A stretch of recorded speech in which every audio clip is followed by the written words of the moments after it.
السلام عليكم ورحمة الله وبركاته. ازيكم؟ عاملين ايه؟ وحشتوني كتير جدا. بقالي كتير ما صورتش فيديو، بس النهارده عملت لكم فيديو حلو جدا هينفعكم للناس اللي رايحه مصيف.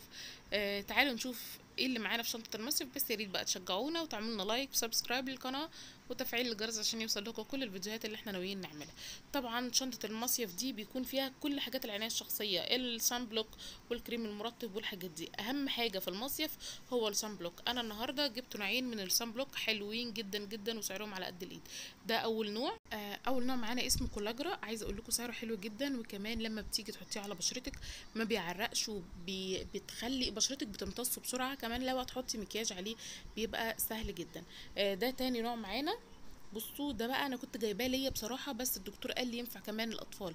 انا عندي ابن دلوقتي عنده 8 شهور والدكتور قال لي حلو جدا. واحد ده اسمه ابي، عايزه اقول لكم برضو حلو جدا للاطفال ولينا كمان. ترطيبه حلو جدا وحمايته تحفه. عايزه اقول لكم الاتنين حلوين جدا، بس انا يعني فضلت ده. جميل وكمان بيرطب البشره وبيديها نعومه جدا، بيخلي البشره طريه كده وحلوه قوي. دول بالنسبه للسان سكرين او السان بلوك. تاني حاجه خدت معايا كريم مرطب. الكريم المرطب ده اسمه موست، احسن كريم مرطب يعتبر. عايزه اقول لكم بيعالج البشره لو فيها ايه تحفه تحفه تحفه بجد. وكمان خدت معايا مرطب لشفايف. عايزه اقول لكم لونه ملهاش مثيل، والله حلوه جدا. مهما نكبر ونصغر هي لون احلى حاجه. وبعدين باخد بقى البنسينول كريم.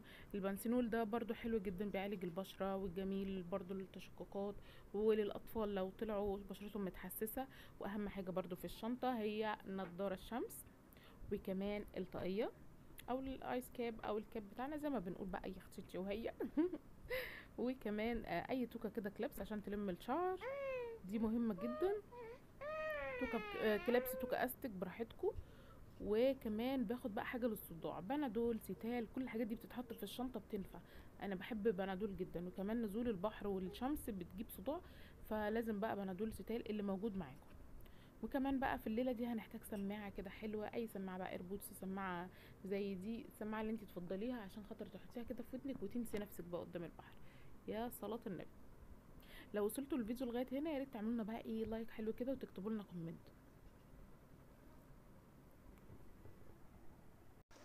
وكمان خدت معايا ليب جلوس حلو قوي النوع ده.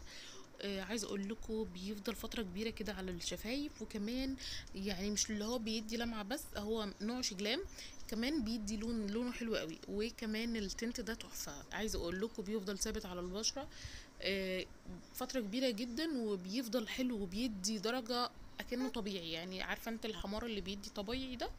وكمان ده مرهم للتسلخات حلو جدا، اسمه ميكس ديرم. ده بيخلي التسلخات، طبعا كل الاطفال لما بتنزل الحمام السباحه او البحر بتطلع ممكن تبقى عندها تسلخات كده او التهابات جلديه. عايزه اقول لكم ان هو في ثواني التسلخات بتمشي. وكمان باور بانك عشان خاطر بقى لو فضلتي طول اليوم بقى مشغله التليفون او كده. اهم حاجه الباور بانك يا ولاد يبقى معاكم، ما تنسوش تشحنوه. وكمان كوبايه بقى النسكافيه ولا الشاي بلبن حبيب الكل. دول اهم حاجات انا بحب اخدها معايا جدا جدا جدا. وما ننساش بقى ازازه الميه. ازازه الميه اللي انا هوريها لكم دي حبايبي ايه فاضيه، بس انا قلت برضو افكركم بازازه الميه تاخدوها معاكم عشان ما تنسوش. ودي كده الحاجات اللي بتبقى بتتحط في شنطتي وانا رايحه البحر. يعني انا دلوقتي لو انا نازله البحر دول بحطهم في الشنطه بتاعه الكتف بتاعتي. مرطب، سان سكرين، وازازه الميه، وكمان السماعه والستال ونضاره وايس كاب والباور بانك، وكمان الشاي او القهوه بتاعتي. وما ننساش بقى الليب بالم والحاجات الحلوه بتاعتنا دي. متنسوش بقى تعملنا لايك وسبسكرايب للفيديو. وباي.